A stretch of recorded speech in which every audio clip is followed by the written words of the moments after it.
Shalom runners, Bapak Ibu sekalian. Ya,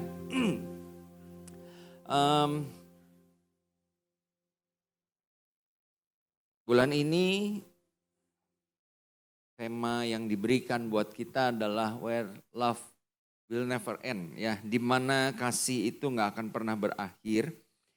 Yang akan berbicara tentang bagaimana kita berada di dalam sebuah keluarga. Sementara saya memberikan preview ini, mungkin Bapak Ibu runners bisa siapkan HP-nya masing-masing. Ada kuesioner yang akan kita coba pakai ya. Hari ini kita akan bicara tentang imperfect. Imperfect ini artinya ketidaksempurnaan. Bagaimana kita bisa mengasihi orang-orang di sekitar kita, keluarga kita yang tidak sempurna. Ya. Dan bagaimana kita meresponi keadaan yang tidak sempurna di dalam keluarga kita itu untuk menjadi sesuatu yang mendatangkan berkat buat kita, menjadikan kita juga berkat buat orang-orang di sekitar kita. Oke, silahkan, mana ini ya, boleh ketik menti.com. Kemudian kodenya 8742 1044. Oke. Baik, silahkan Bapak Ibu mengisi. Pertanyaan pertama adalah pilihan, multiple choice. Bagaimana penilaian Anda terhadap keluarga Anda? Di mana Anda dilahirkan? Setiap kita pasti punya orang tua ya. Mungkin belum punya anak, tapi pasti punya orang tua. Sehingga pasti kita bisa mengisi hal ini.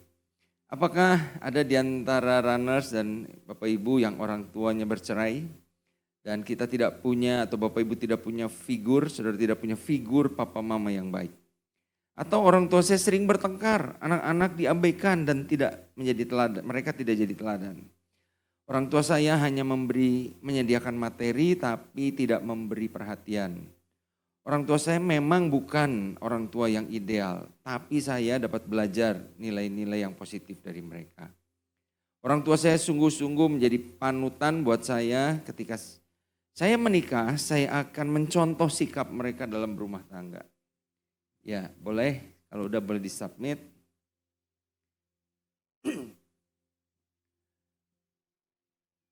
Iya. Berapa ini ya? 26 apa 12 ini? 26. 12 apa itu? Oh, bisa di like juga ya?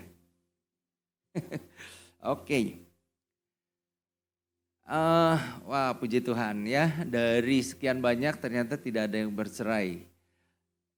Yang ada 7% dari rekan-rekan runners, 7% juga yang orang tua sering bertengkar, orang tua yang tidak memberi perhatian, ada yang wah sungguh-sungguh panutan buat saya ya. Baik. Umumnya orang tua saya memang bukan orang tua yang ideal, tapi saya dapat belajar nilai-nilai dari mereka. 82%. Kasih tepuk tangan dulu dong buat kita semua. Oke, pertanyaan kedua. Pengalaman apa yang paling berkesan dari orang tua Anda ketika Anda masih kecil? Ya, boleh tulis. Ini diketik ya. Mungkin punya pengalaman. Ya kalau nggak ada ya tulis nggak ada. Tapi kalau ada misalnya, aduh saya pernah dibawa main ke Dufan dan suka dipukul berkesan ya. Oh berkesannya jelek ya. Melihat mereka bertengkar, selalu diajak jalan-jalan. Ya sebenarnya ini pertanyaan kedua yang oke nggak apa-apa.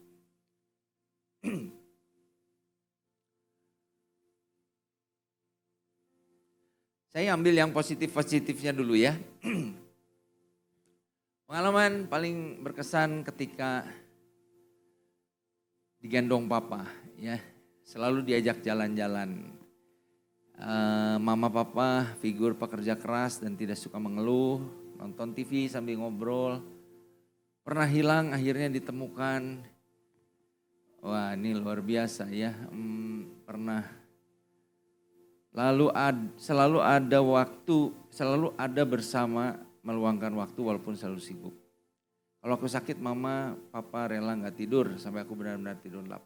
Dipeluk pulang sekolah. Wow luar biasa. Ditolong papa waktu tenggelam di kolam. Wow ya ini pasti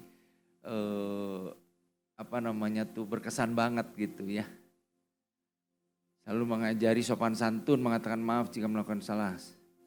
Disadari setelah dewasa, setelah mandiri ketika masa SD pernah dapat nilai ulang matematika jelek. Disuruh jalan kaki dari sekolah sampai ke rumah. Mungkin jaraknya 7 kilometer tapi papa saya ikut berjalan di samping saya. Ini mungkin Rian ya. Sehingga enggak. Pergi ke gunung di tengah jalan hujan besar dan saya digendong ayah sampai tiba di puncak gunung. Wow ini banget ya. Beli jajanan kalau pulang dari pasar. Gak boleh ke gereja kalau belum hafal bahan ulangan. Mengajarkan arti kehidupan, betul ya. Selalu diberi yang terbaik. Diajak makan bakmi, diajak holiday. Iya. Wow ternyata banyak juga ya. Runners yang punya memori yang sangat berkesan buat pengalaman pribadi. Oke, sekarang yang ketiga. Pertanyaan ketiga, pengalaman apa yang paling buruk? Nah ini sebenarnya yang tadi mungkin ya. Yang menakutkan bahkan traumatis yang pernah Anda rasakan dari orang tua Anda. Boleh ditulis pengalaman yang yang tadi mungkin boleh ditulis lagi. Kalau misalnya saya kalau nggak salah deh baca orang tua papa mama bertengkar pas saya lagi ulang tahun ya, ditampar. Wow, saya pernah nggak ya ditampar ya? Pernah sih dipukul pahanya. Pernah dibilang nyesal punya anak kayak aku. Saat papa lagi marah bisa banting barang. Dipukul pakai sapu sampai mimisan gara-gara nilai jelek. Orang tua bertengkar sampai bawa pisau waktu masih kecil. Dibilang bodoh. Pernah dipukul sapu lidi kalau berantem sama adik. Bekasnya masih ada sampai 2 hari, baret.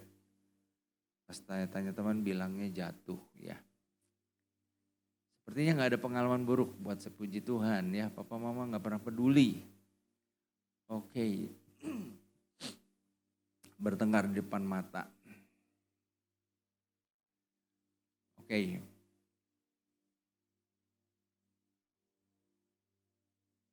Digantung kaki di atas, kepala di bawah. Dijadiin satu sama kera. Waduh. Ya. Waduh. Kayaknya yang tadi naik gunung ya mungkin seperti di atas. Ketemu kera nih.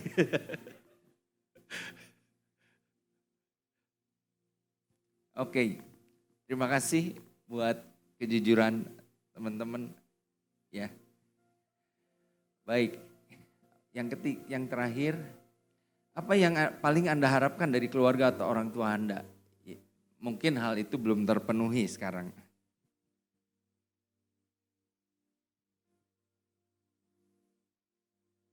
Ada yang punya harapan?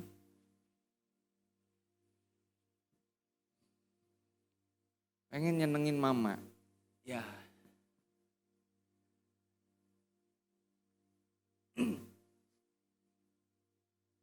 Pengen bareng mereka terus. pengen keluarga bisa kenal Tuhan, merawat, menjaga mereka sampai tutup usia. Sehat selalu, tunggu aku sukses dan bisa gendong cucu. Wow. Kayaknya yang nulis ini masih jomblo nih ya. Orang tua akur gak ribut melulu, apalagi soal finansial. Semoga someday mungkin bisa financial freedom dan gak terus. Orang tua percaya Tuhan Yesus, amin. Punya karir mapan ngebagian keluarga. Saya bisa sayang ke semua anaknya tanpa memandang jenis kelamin, memandang apapun. Pengen ngobrol hati ke hati tanpa ada emosi. Pengen bisa saling pengertian satu dengan yang lain. Oke, pengen ngobrol sama papa tapi udah pass away. Oh, yes, baik. Membaca tulisan saudara saya terharu ya. Ada beberapa hal yang mungkin menjadi sesuatu yang kadang inilah keluarga gitu ya. Inilah tempat di mana kita lahir, tempat di mana kita tumbuh, di mana ya memang seperti apa yang tema kita hari ini adalah memang kita lahir di tengah-tengah mungkin keluarga yang imperfect, yang tidak sempurna. Oke, terima kasih buat masukannya. Nah, saat ini kita akan masuk dalam firman Tuhan. Mari kita baca di dalam Ibrani pasal yang ke-11 ayat yang ke-32 ya. Ibrani 11 ayat 32. Kita baca sama-sama ya. 1, 2, 3. Dan apakah lagi yang harus aku sebut, sebab aku akan kekurangan waktu apabila aku hendak menceritakan tentang Gideon, Barak, Simson, Yefta, Daud, dan Samuel, dan para nabi. Nah, runners, dari ke-6 nama ini, kira-kira mana yang paling jarang Anda dengar nama dari orang-orang ini? Barak, ya. Ada lagi?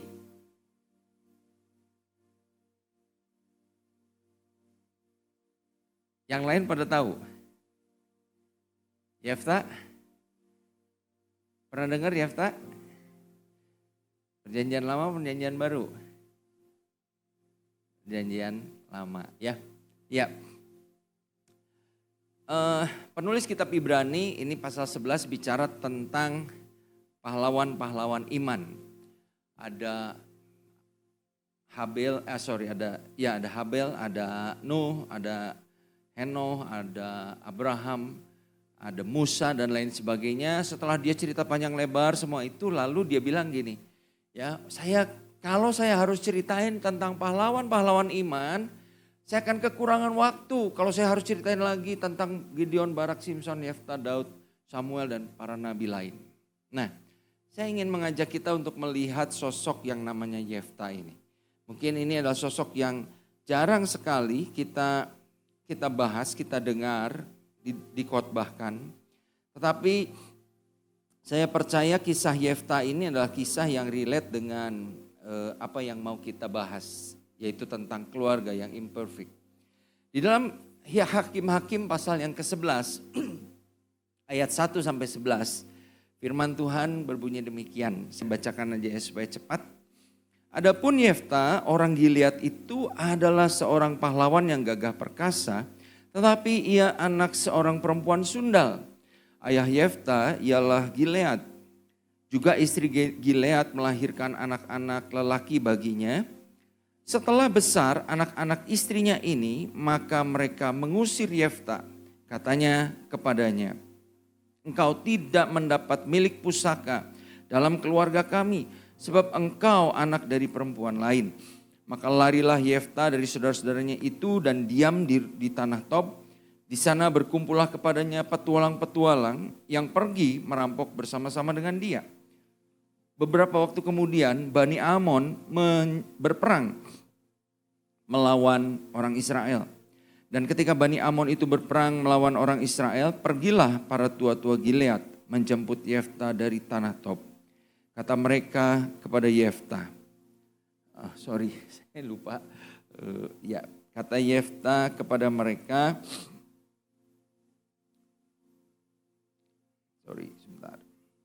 Kata mereka kepada Yefta, mari jadilah panglima kami dan biarlah kita berperang melawan Bani Amon. Tetapi kata Yefta kepada para tua-tua Gilead itu, bukankah kamu sendiri membenci aku dan mengusir aku dari keluargaku? Mengapa kamu datang sekarang kepadaku pada waktu kamu terdesak? Kemudian berkatalah para tua-tua Gilead kepada Yefta, memang kami datang kembali sekarang kepadamu. Ikutlah kami dan berperanglah melawan Bani Amon. Maka engkau akan menjadi kepala atas kami, atas seluruh penduduk Gilead. Kata Yefta kepada tua-tua Gilead, jadi jika sekarang kamu membawa aku kembali untuk berperang melawan Bani Amon, dan Tuhan menyerahkan mereka kepadaku, maka akulah yang akan menjadi kepala atas kamu. Lalu kata para tua-tua Gilead kepada Yefta, demi Tuhan yang mendengarkannya sebagai saksi antara kita, kami akan berbuat seperti katamu itu. Maka Yefta ikut dengan para tua-tua Gilead, lalu bangsa itu mengangkat dia menjadi kepala dan panglima mereka. Tetapi Yefta membawa seluruh perkaranya itu ke hadapan Tuhan di Mispa. Nah, runners, apa yang kita baca tadi, ya, bahwa Yefta ini adalah salah satu hakim Israel yang terkenal. Ya, Yefta ini dikatakan anak dari seorang yang bernama Gilead. Gilead ini kepala, ya, suku, leluhur. Nah, tetapi rupanya Gilead ini bukan seorang ayah yang rohani, bukan seorang ayah yang baik. Karena apa? Karena meskipun dia sudah beristri, dia punya anak-anak, tapi dia masih suka bermain dengan pelacur. Alhasil lahirlah Yefta ini dari ibu yang merupakan seorang pelacur tadi. Nah, setelah besar, mungkin setelah Gilead wafat, ya, saudara-saudara Yefta itu mengusir Yefta, tidak mau mengakui Yefta sebagai anggota keluarga dan menganggap dia tidak berhak atas warisan apapun di rumah ayahnya. Karena faktor ibunya tadi, ya, yang karena perempuan sundal, dia tidak dinikahi oleh ayahnya sehingga Yefta diusir. Apa yang terjadi kemudian? Yefta pergi ke tanah Tob menjadi tadi dikatakan menjadi bagian dari gerombolan orang-orang yang terbuang, gerombolan orang-orang yang tidak berharga secara sosial. Mungkin dia jadi kepala geng di situ dan kerjaannya merampok, memeras orang lain, melakukan kriminal dan lain sebagainya. Namun kemudian ayat 4 menjadi momentum yang mengubah kehidupan Yefta. Karena saat bangsa Israel berperang dengan Bani Amon, mereka khususnya suku Gilead ini membutuhkan seorang leader, membutuhkan seorang panglima perang. Dan setelah mereka merenungkan, berpikir baik-baik, wah ternyata memang Yefta inilah yang pantas untuk memimpin kita menjadi panglima dan berperang. Dan Bapak Ibu, singkat cerita Yefta mau menjadi panglima mereka dan menjadi hakim atas Israel. Nah, yang menarik bahwa Yefta ini bukan hanya menjadi pahlawan perang bagi Israel pada saat itu. Tetapi juga seperti yang tadi di Ibrani 11 ayat 32 mengatakan, bahwa dia juga menjadi salah satu pahlawan iman di perjanjian lama. Ya. Kenapa orang seperti Yefta bisa menjadi seorang pahlawan iman? Nah, nanti kita akan lihat. Apa pelajaran yang kita dapat ambil dari Yefta ini? Ya. Yang pertama, dari kehidupan Yefta kita belajar bahwa hidup kita itu tidak ditentukan oleh masa lalu. Katakan sama-sama masa lalu. Hidup kita tidak ditentukan oleh masa lalu, tetapi hidup kita ditentukan oleh panggilan Tuhan. Amin. Ayat yang pertama menuliskan, ya, Yefta adalah seorang pahlawan yang gagah perkasa. Tetapi di ayat yang sama juga dituliskan bahwa dia adalah seorang anak dari perempuan sundal, anak dari pelacur. Runners, apa yang kita lihat dari dua statement ini? Pahlawan yang gagah perkasa itu menegaskan pengakuan atas kinerja Yefta, atas pencapaian Yefta, atas potensi yang Yefta punya. Sementara sisi lain, anak dari pelacur mengungkapkan kelamnya asal usul dari Yefta. Dan oleh karena status ini, dia ditolak oleh kaum keluarganya sendiri. Apa yang kita lihat dari sosok Yefta ini? Seringkali runners kita dihadapkan pada sebuah realita di mana sebenarnya kita punya kapasitas, sebenarnya kita punya talenta, sebenarnya kita punya potensi yang luar biasa.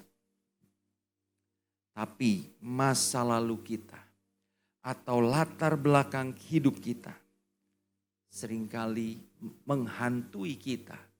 Sehingga kapasitas yang kita punya, talenta potensi yang kita punya seolah-olah terkubur oleh status dari masa lalu kita. Ada banyak orang yang karena dia merasa dia lahir dari keluarga atau orang tua yang tidak peduli dengan dia, yang tidak mengasihi dia, yang menghancurkan hidupnya. Dia terjerembab dalam satu kehidupan yang begitu rusak, begitu jahat. Sampai akhirnya dia bertemu dengan Tuhan. Dan kemudian dia menjadi orang yang luar biasa dipakai Tuhan. Ini adalah realita yang sering kali terjadi. Dan Yefta berada di dalam posisi seperti ini. Runners, sama seperti Yefta. Mungkin kita pernah mengalami yang namanya ditolak, tidak dihargai, tidak dikasihi. Tadi di pertanyaan tadi saya sempat baca, pernah ada yang nulis bahwa tadi istilahnya tuh, pokoknya orang tuanya yang bilang sepertinya nyesal punya anak seperti kamu, ya. Nah, mungkin kita pernah dikata-katai seperti itu oleh keluarga kita. Kita seolah dianggap tidak ada. Kita sepertinya menghadapi satu tekanan dari lingkungan kita, dari keluarga kita. Bahkan bukan tidak mungkin ada anak-anak yang mengalami pelecehan seksual oleh ayahnya sendiri, oleh pamannya sendiri. Waduh, kalau saya membaca kadang-kadang di berita-berita ya berita-berita di internet gitu, media-media digital, kadang-kadang saya sampai nggak habis pikir kok ada orang yang sebagai ayah yang begitu tega merusak masa depan anaknya, menghancurkan kehidupan anaknya. Ada juga yang anak-anak yang mengalami bullying, ya, perundungan, bukan di sekolah, bukan dengan teman-teman di luar rumah, bahkan di rumah sendiri. Kalau kita bicara tentang tokoh-tokoh Alkitab, kita juga sebenarnya menemukan hal yang sama sudah terjadi ribuan tahun yang lalu. Yusuf misalnya, ya, menjadi korban bullying, pelecehan dari keluarganya. Daud ditolak, dianggap bukan bagian daripada keluarga Isai. Bapak Ibu runners, namun saya ingin katakan meskipun kita pernah mengalami yang namanya penolakan, yang namanya tidak dikasihi, dan kita tidak menemukan figur yang baik, figur yang menjadi teladan, yang patut kita contoh di keluarga kita. Percayalah, itu tidak akan menghilangkan potensi yang Tuhan taruhkan di dalam diri kita. Amin. Tuhan tetap menaruhkan panggilan di dalam kehidupan kita untuk kita menjadi orang-orang yang seperti Yefta ini. Dia bisa menjadi pahlawan yang gagah perkasa. Dia bisa dipakai Tuhan menjadi orang yang menyelamatkan bukan hanya keluarganya, tapi seluruh bangsa Israel. Ada sebuah quotes dari Rick Warren yang berbunyi demikian. Regardless of what happened in your past, God gave you a new start today. Tidak peduli apapun yang terjadi dengan masa lalu, Tuhan memberikan kepada kita hari yang baru untuk kita memulai, ya, memulai langkah baru hari ini. A chance to start over, to come clean and to be pure the rest of your life. Apa yang baru yang Tuhan siapkan buat kehidupan kita adalah kesempatan untuk memulai kembali menjadi bersih, menjadi murni, menjadi sesuatu yang baik dalam sisa hidup kita. Bukan kebetulan runners hari ini kita mendengar statement ini, firman Tuhan ini. Seburuk apapun masa lalu kita, seburuk apapun keluarga di mana Tuhan tempatkan kita, Tuhan tetap akan memberikan a new start today. Sebuah awal yang baru hari ini. Amin. Sebuah awal di mana kita mendapatkan kesempatan menjadi lebih baik, lebih bersih, lebih murni, lebih mengerti panggilan Tuhan di dalam kehidupan kita. Dan itu bisa kita raih, bisa kita alami sepanjang sisa hidup kita. Kalau kita menyadari hal seperti ini,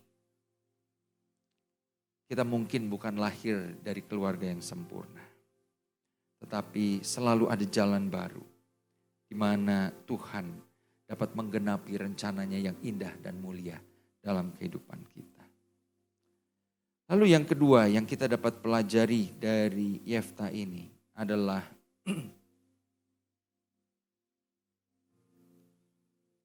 hidup kita dapat menjadi berkat ketika kita tidak lagi fokus pada mementingkan ego kita sendiri.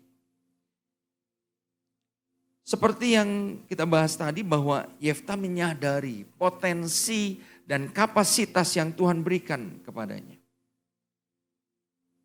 Dimanapun dia berada, di tengah keluarganya, mungkin ketika Gilead masih hidup, ayahnya masih hidup, ya. Dia memang sudah kelihatan tuh ya, potensi sebagai panglima, pemimpin perang yang gagah perkasa, pahlawan yang gagah perkasa, sudah kelihatan. Karena di ayat yang pertama tadi sudah ditulis. Ketika dia berada di kalangan orang-orang buangan, kalangan petualang-petualang yang kerjaannya ngerampok, kriminalitas dan lain sebagainya, dia juga tetap jadi pemimpin di situ. Nah, Yefta menyadari potensi dan kapasitas yang Tuhan berikan kepadanya. Ketika para tua-tua Israel tadi datang, yang mana sebenarnya itu adalah saudara sekaumnya. Orang-orang yang terlibat di dalam pengusiran dia pada waktu itu. Ya. Kamu bukan bagian daripada keluarga kami. Kamu gak berhak menerima warisan bersama-sama dengan kami. Ketika mereka itu datang minta tolong. Nah ini yang menarik. Ya. Yefta tidak mendendam. Melainkan tadi di dalam ayat yang ke-11. Yefta membawa perkaranya ini kepada Tuhan. Runners, saya ingin katakan bahwa ada banyak orang karena mengalami perlakuan yang buruk, tidak dikasihi, tidak dapat figur yang baik daripada orang tua secara fisik. Kemudian mereka menjadi orang yang keras hati. Mereka menjadi orang yang egois, enggak peduli. Ketika keluarga mereka minta tolong, ketika mereka berhasil, ketika mereka menyadari mereka punya potensi, lalu menjadi orang yang berhasil dan keluarganya datang kepada mereka untuk minta tolong. Yang terjadi seringkali adalah mereka, dulu kan kamu udah menghina saya, dulu kan kamu udah memperlakukan saya dengan buruk. Yefta juga awalnya bilang gitu kan. Kamu dulu kan ngusir saya, kenapa sekarang waktu kamu lagi susah kamu datang sama saya? Nah, runners, tapi hal inilah yang kita dapat lihat. Kenapa Yefta disebut sebagai pahlawan iman. Ketika mereka minta tolong, dia tidak mendendam. Tapi dia membawa perkaranya kepada Tuhan. Dia melihat bahwa kepentingan Israel jauh lebih besar daripada kepentingan dirinya sendiri. Kepentingan keluarga besarnya, sukunya menghadapi peperangan melawan Bani Amon jauh lebih penting daripada sekedar egonya sendiri. Ini yang menjadi sebuah pembelajaran buat kita. Kebesaran hati untuk mengampuni. Itulah ekspresi imannya kepada Tuhan. Dia percaya bahwa Tuhan mau pakai dia. Meskipun dia pernah ditolak, meskipun dia pernah dibenci oleh keluarganya dan para pemimpin Israel. Runners, beberapa hari yang lalu ada sebuah kisah yang saya baru dengar dan sungguh luar biasa. Ada seorang anak muda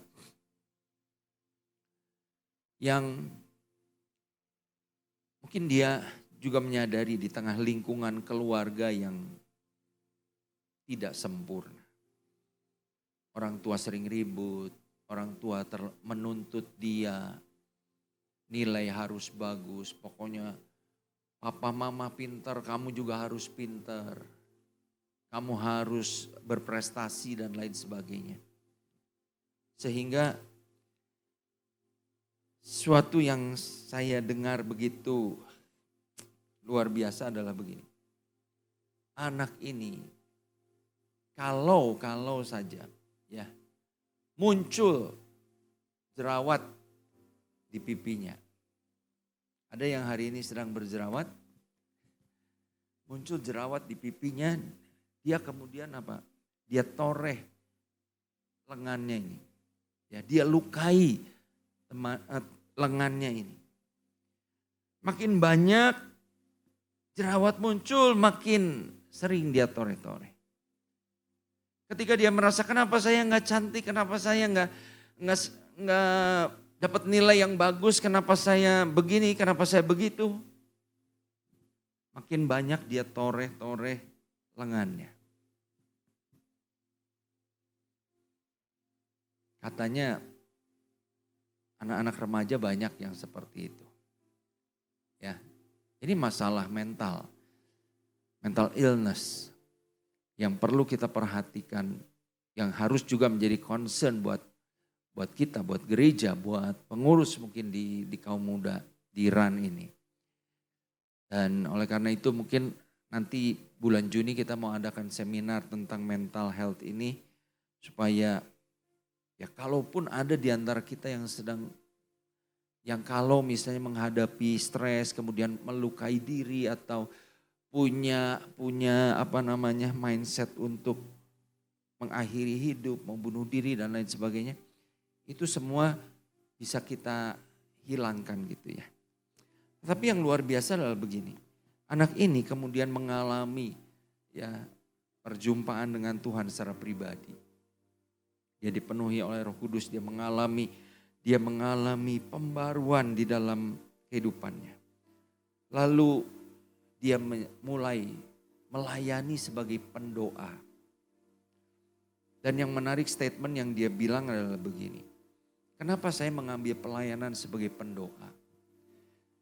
Karena saya merasa menurut dia, ya, ketika dulu saya stres, saya merasa ilfeel, saya merasa tidak berharga, saya melukai diri saya menoreh-noreh tubuh saya. Saya tahu bahwa ada orang-orang yang mendoakan saya, mungkin itu tante saya, paman saya, mungkin itu sepupu saya, mungkin itu teman gerejanya.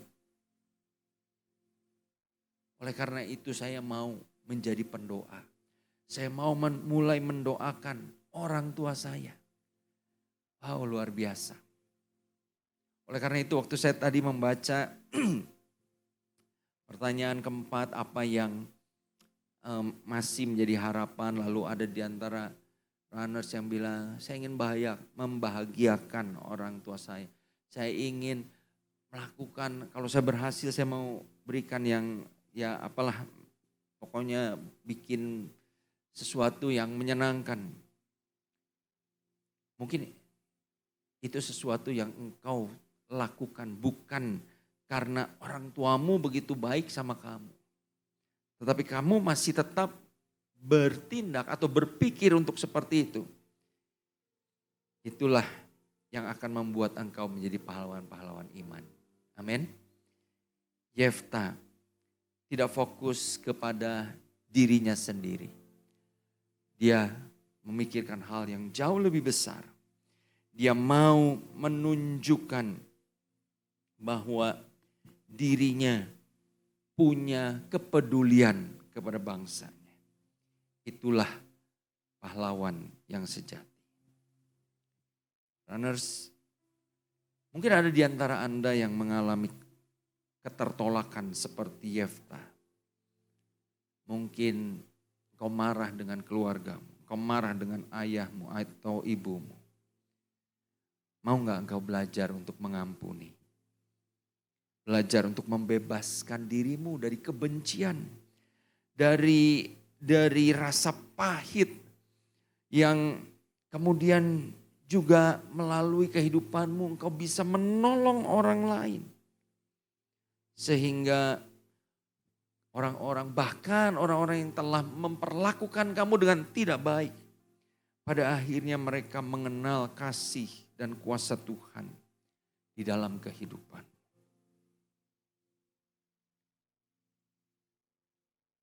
Saya akan lewat ilustrasi ini. Di dalam Roma 8 ayat yang ke-28. Kita baca sama-sama ya. 1, 2, 3.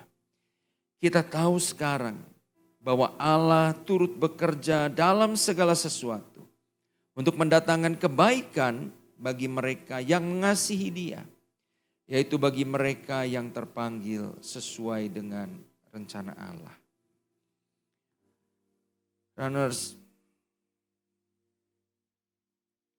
kita tidak pernah tahu, kita tidak pernah bisa memilih di mana kita akan dilahirkan. Betul tidak? Kita lahir. Mungkin kalau kita bisa memilih, Tuhan saya pengen lahir di tengah keluarga yang begini, yang begitu. Tapi kita lahir dari orang tua kita. Dengan segala keterbatasan mereka. Ingatlah bahwa sementara engkau lahir di tengah keluarga yang tidak sempurna itu, Allah turut bekerja bekerja dalam keadaan itu. Amin. Allah turut bekerja di mana engkau lahir. Allah turut bekerja bahkan di tengah kepahitan, rasa sakit, rasa marah yang engkau alami di tengah keluarga. Untuk apa? Semua itu Tuhan izinkan terjadi dalam kehidupan kita untuk mendatangkan kebaikan. Mungkin kita belum merasakan apa sih baiknya saya berada di tengah keluarga seperti ini. Tapi percayalah Tuhan bekerja untuk mendatangkan kebaikan bagi kita yang mengasihi Dia. Yaitu kita yang terpanggil sesuai dengan rencana Allah. Ingat, kita punya panggilan yang lebih besar daripada pengaruh masa lalu kita.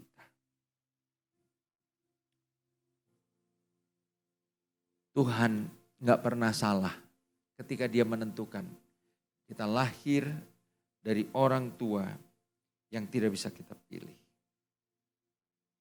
Seburuk apapun mereka. Firman Tuhan bilang begini, hormatilah ayah dan ibumu. Itu salah satu perintah dari 10 hukum yang Tuhan berikan. Mari kita tetap hormati orang tua kita di dalam ketidaksempurnaan mereka. Dan kita ikuti proses Tuhan. Sementara Dia sedang bekerja di dalam orang tua kita, di dalam keluarga kita. Ikuti prosesnya. Saya percaya saatnya nanti kita akan melihat proses itu mendatangkan kebaikan, mendatangkan pemulihan, mendatangkan rencana yang indah dan mulia bagi kita untuk kemuliaan Tuhan.